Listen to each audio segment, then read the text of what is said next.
now got the pleasure of speaking to you once you're relaxed and feeling a little bit sleepy after lunch. It's also the pleasure of being the third speaker and having had the opportunity to listen to Steve and Brian.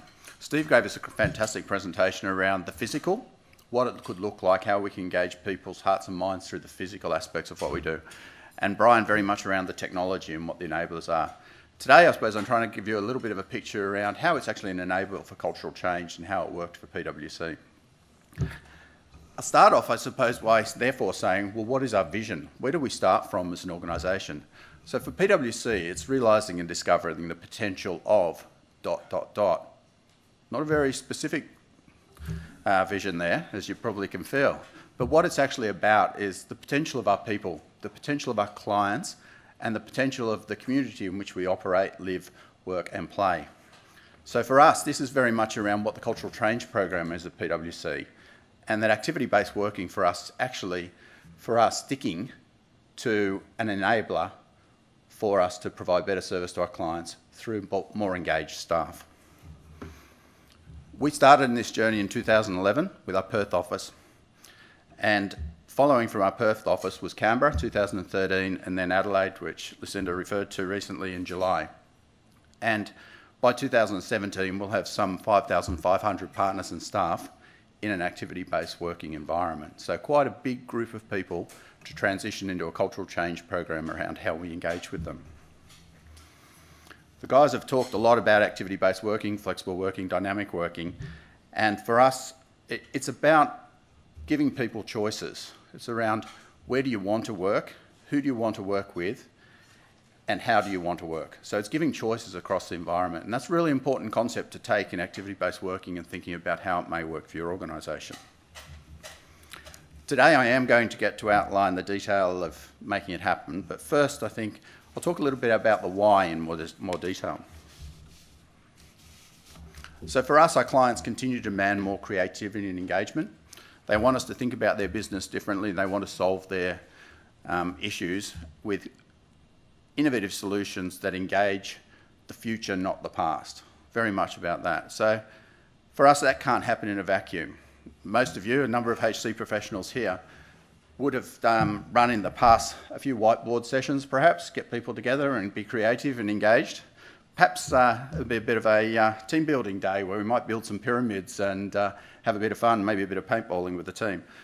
Or maybe it's a brainstorming session in a corner office where someone says, hey, come in there, we've got to solve this by this afternoon.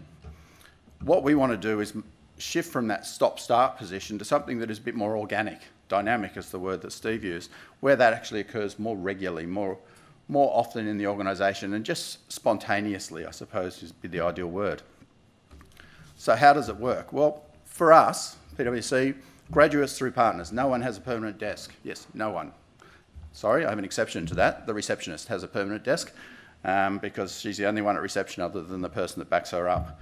So from that perspective, our worldly possessions, from a work perspective, now sit in a locker. We access when we need it. When we come in the morning, we're thinking about where we might sit. For me, that's a really playful piece of the day. I come in and say, what type of work am I going today? Am I going to be out, number of meetings? Have I got to review something in detail? Or in fact, am I needing to talk to a CEDA lunch today and I need to hide myself away in the library where I can smash out a speech for today's event? That's how I decide where I'm going to sit for the day. And that's how every one of our team decides where they're going to sit for the day.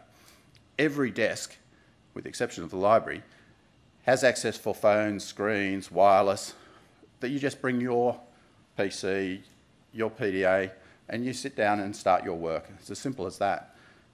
So it sort of changes the way you think. You start to get a little bit more creative around your thinking from the beginning, because you're just not walking and trudging in with your bag. You can imagine, sit down back at the same desk again. I think the comments around depression, I think, is a really good picture for that for me, maybe how I used to feel.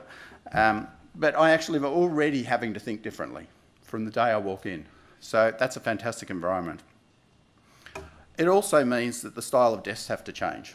So we have desks with electronic buttons, so if those people might think better when they're standing, just press a little button, up comes the desk, and you can stand there and work, whether that's reading, whether that's on your PC, whatever, you can stand. You can choose that. So I must admit I chose that yesterday because I know I was in an environment where I needed to think, and I find thinking on my feet is far more natural for me than sitting down at a desk to try and think. So I chose one of those desks. It's very much how you think. But what it also means is you sit next to different people every day. So if you can imagine, it's probably pretty frightening maybe for some of our graduates, that they sit down, not notice my bag, and next minute I come back with my coffee and they realise they're sitting next to me.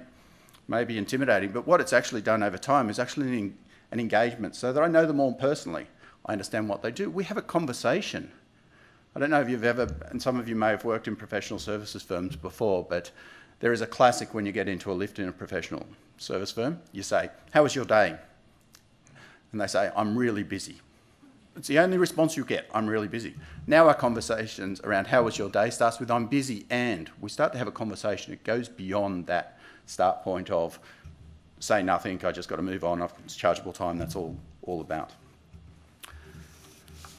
I suppose the other thing is people might get a little bit fearful about that position where, what do I do with my stuff? Where does that go? Well, I had a little bit of a light bulb moment. Angela, I've got a fantastic EA, and as we were in Westpac House, our old location, and it was the last couple of days before we moved out, and there was this one box sitting on the floor in my office. And I said to Angela, "What's that box?" And she said, "Gav, that's the box of filing you asked me to do. I haven't prioritised." And I said, "Well, we've probably got to get rid of it or do something with it, don't we?"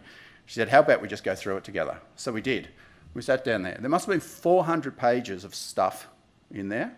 We kept 5. 5 pages is all we actually kept out of all that stuff. So this habit we have of, I might need that later, it's actually a bit of a fallacy. And so Ange actually taught me a fantastic lesson as I went into activity-based working. What that lesson was, it's not about the hassle of having to unpack every day. That doesn't worry me anymore because I don't unpack. I don't need to. I have a PC, it has everything I need on it.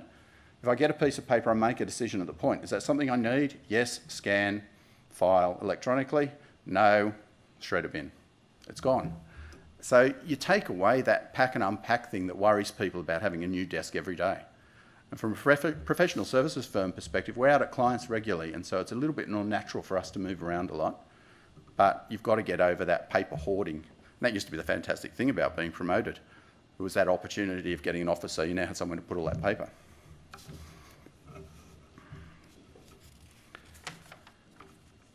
So I suppose I'd say, what is the biggest thing about activity-based working? I actually don't think the biggest thing is the physical. I'd call the physical an enabler. I think that the great work that Steve and Brian do in their organisations creates an enabler for me to create cultural change within our organisation. It's an enabler for my people to be able to engage and think differently. That's really the power of it. So every organisation will have their own little plays on that, what that looks like for them and what they're actually trying to achieve.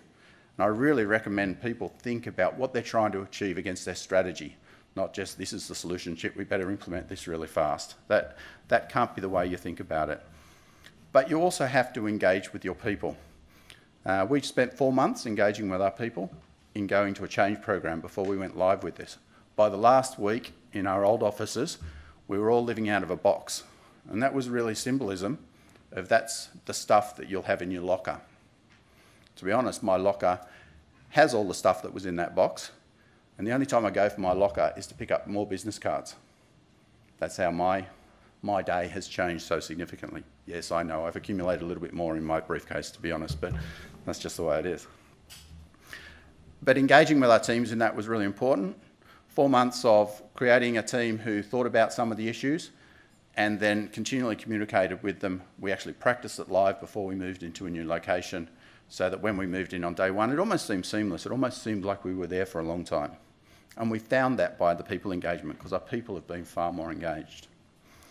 We haven't got the stats yet. We've only been there 5 months, but to share some stats, because everyone likes stats, slides and statistics, our Canberra office reported a 50% increase in staff satisfaction as a result of the change to ABW. 75% of people stated they were able to collaborate more effectively and 80% said they feel more efficient and effective.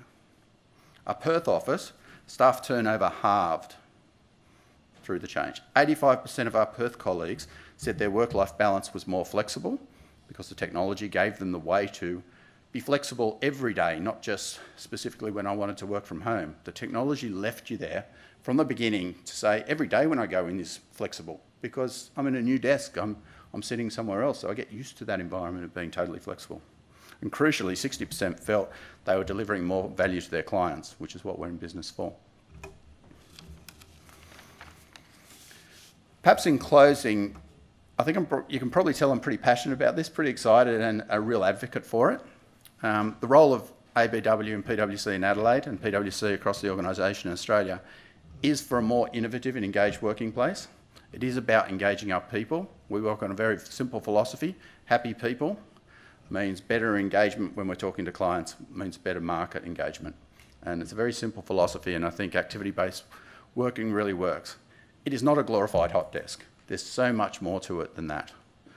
The experience of the last 5 months has opened my eyes as to how important physical can actually help you in creating cultural change. So I really let you think about that a little bit more. Cultural change is just not all of the engagement pieces. The physical can actually support as an enabler of your cultural change. I do believe it works, and I'd be very happy to talk to anyone about it. Thank you.